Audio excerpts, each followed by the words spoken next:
আবারও কঠোর হচ্ছে মালয়েশিয়ার ইমিগ্রেশন বিভাগ। এই বার্তায় কিন্তু তারা গতকালকে দিয়েছে, অর্থাৎ 24শে ফেব্রুয়ারি। গতকাল অর্থাৎ 24শে ফেব্রুয়ারি মালয়েশিয়ার ইমিগ্রেশন বিভাগ তাদের ফেসবুক স্ট্যাটাসের মাধ্যমে তারা কিন্তু এই বার্তায় দিয়েছে। তারা বলেছে 1 জানুয়ারি 2026 অর্থাৎ এই বছরের শুরু থেকে 19শে ফেব্রুয়ারি পর্যন্ত 1855টি বিশেষ অভিযান চালায়। এই সকল অভিযানে 30,177 জনকে তল্লাশি করে এবং গ্রেপ্তার করে 7,043 জনকে।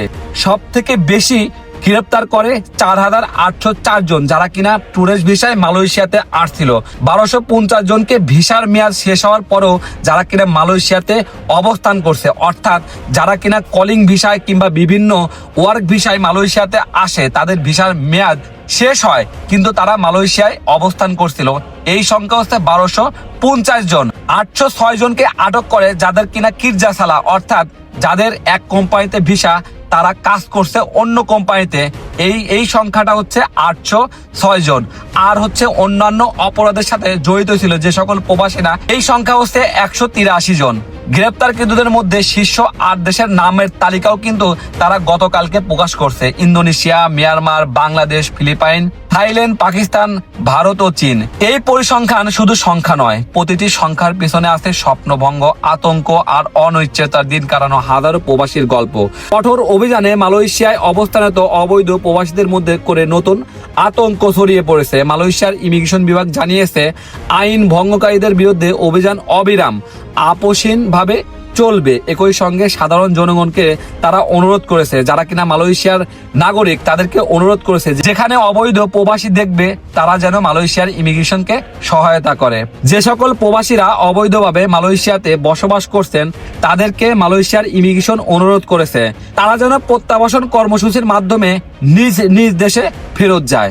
গতকালকে মালয়েশিয়ার ইমিগ্রেশন বিভাগ যে বার্তাটা দিয়েছে সেই বার্তা কিন্তু মালয়েশিয়াতে থাকা অবৈধ প্রবাসী সহ যারা কিনা এক কোম্পানিতে ভিসা আর এক কোম্পানিতে কাজ করেন সবার জন্য। তারা বলেছে যে আপনারা আইন লঙ্ঘন করবেন না, এটা তারা বলতেই পারে। তারা কিন্তু স্পষ্ট করে আরো বলেছে যারা কিনা অবৈধভাবে মালয়েশিয়াতে বসবাস করেন তাদের জন্য, তাদের উদ্দেশ্যে বলেছে যে আগামী 30শে এপ্রিল পর্যন্ত মালয়েশিয়া সরকারের যে প্রত্যাবাসন কর্মসূচি চালু রাখছে, এই কর্মসূচির মাধ্যমে প্রত্যেকটা অবৈধ প্রবাসীদের নিজ নিজ দেশে ফেরত যাওয়ার জন্য অনুরোধ করেছে।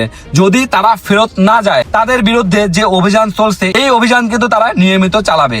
যারা কিন্তু ভাই মালয়েশিয়াতে অবৈধভাবে বসবাস করছেন আপনারা কিন্তু সবকিছুই জানেন, সবকিছুই দেখতেছেন। বাকিটা এখন আপনাদের ইচ্ছা, আপনারা এখন মালয়েশিয়াতে থাকবেন নাকি আপনারা বাংলাদেশে চলে যাবেন। আপনাদের যদি ভালো কথা বলি পরবর্তীতে আপনারা কমেন্ট বক্সে এসে খারাপ মন্তব্য করেন। সত্য যেটা সেটাই আপনাদের তুলে ধরলাম, আর বাকি যেগুলো আছে সেগুলো কিন্তু আপনারা 2 চোখ দিয়ে দেখতেছেন, বাকিটা আপনাদের ইচ্ছা। আগামী 30শে এপ্রিল পর্যন্ত মালয়েশিয়া সরকারের যে প্রত্যাবাসন কর্মসূচি সেটা চালু আছে। আপনারা চাইলে 520 রিঙ্গিত জরিমানা দিয়ে টিকিট কেটে আপনারা নিজ নিজ দেশে চলে যাইতে পারেন। বাংলাদেশি ভাইয়েরা যাদের এখন বাংলাদেশের ঋণ আছে, যারা কিনা অনেক কষ্ট করে মালয়েশিয়াতে অবস্থান করছেন, আপনারা অবৈধ হয়ে গেছেন, খুব সাবধানে চলাফেরা করবেন, সাবধানে থাকবেন। আর যারা কিনা চিন্তা করছেন যে আপনাদের বাংলাদেশে কোনো ঋণ নাই, অবৈধভাবে মালয়েশিয়াতে বসবাস করছেন, আপনারা চাইলে এই কর্মসূচির মাধ্যমে বাংলাদেশে চলে যাইতে পারেন।